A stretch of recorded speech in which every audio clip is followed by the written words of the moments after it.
Jade Utildo. I'm Stanley Utildo. We're here to perform building personal resilience.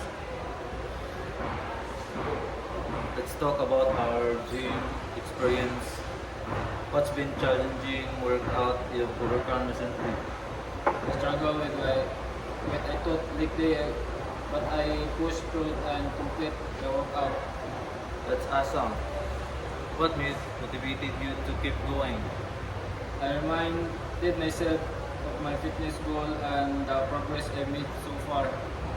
Great mindset. I've been struggling with consistency in my workout. What advice would you give me? Maybe try setting specific goal and scheduling your workout in your calendar. That's a great idea. Let's create a gym plan for each other.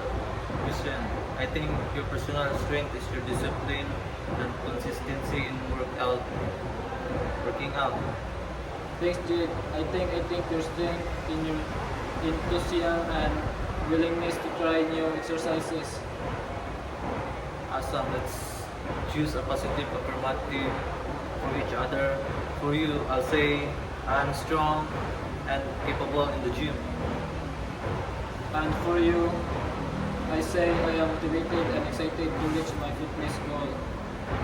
Perfect. Finally, let's choose a gym strategy to this week. For you, I think trying a new exercise would be great. And for you, I I think setting a specific workout schedule will be helpful. Sounds like a plan. Let's try these strategies and support each other in our fitness journeys. That's all. Thank you.